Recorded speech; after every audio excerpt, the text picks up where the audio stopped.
What's up, everybody? TechDadHD, and we're going into a store right now, and we start looking at all these phones, and they're like, you know what phone you like? You like the new S20 lineups here. You want the Note 20, you want the Apple 12, you want the Apple 12, 12 Plus, 12, 13, 14, and it's just like, what's going on? I've been there. I know what it's like. They start to show you Pixels, they start to show you Sonys, they start to show you all these other kind of phones that you might not even want to look at, but guess what? You're going to end up buying a phone that you probably didn't even think of. And then you get it home and you might like it for the first couple months, and all of a sudden it's like, man, this thing's a piece of junk. This video is to help you choose the right phone for you when it's time to upgrade your device. Let's get into this right now. One big thing that will help you out when you're looking for a new smartphone is the display on it. It needs to be the right size. Some people like the small screens, some people like the big Max screens on the iPhones or the Note 20s. 6.1 inch for me is spot on, kind of like the S10. That's a perfect screen size for me. Typically the phones now have a 60 Hertz refresh rate. The new ones coming out, like the S20s, the Ultras, and the Notes, they have 120 Hertz refresh rate. What that means is just that when you're scrolling through your phone, through your apps, even like on web pages, it just makes that transition a lot smoother, less choppy, and some people wouldn't really notice it, but when you do turn it on and off, you can tell a big difference. If you like to watch videos on your phone, Netflix or Disney, whatever you watch, definitely look for the screen resolution to be 3040 by 1440 pixels. I know for the Samsung Galaxy S10 has that.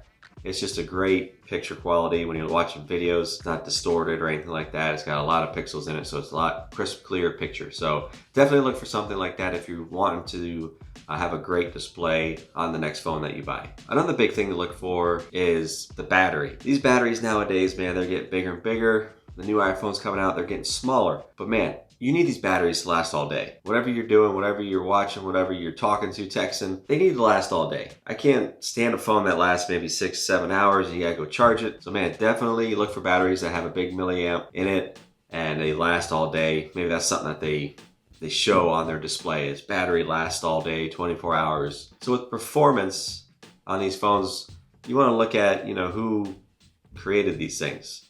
Typically right now you have Android, iOS. You have others out there that make phones, but typically performances of those two phones, iOS is a step ahead of Android. Just by using the two phones, I've noticed a difference. But definitely look at what kind of phone it is, the performance of them, and make sure you like the user interface on them. Does it have Face ID? Does it have a thumbprint reader? Does it have no reader at all? Just look into those things. If you want a thumbprint reader, you can go get like the older iPhones or the new iPhone SEs are the only ones that have the thumb readers.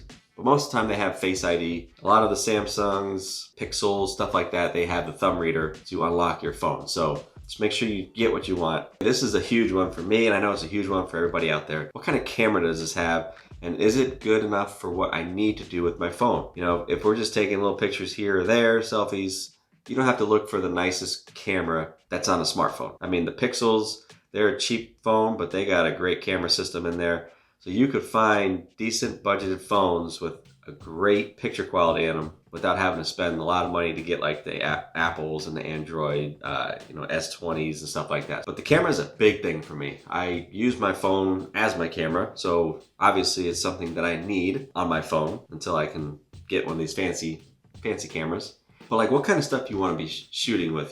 Telephoto, you want to do wide, ultra wide lens. Look at all those specs in there, because once you get that phone, you want to use it for some kind of ultra wide landscape shot. You don't have it, you're going to be upset a little bit. And video recording, the same thing. I really wanted a 8K video recording camera. This is a 4K.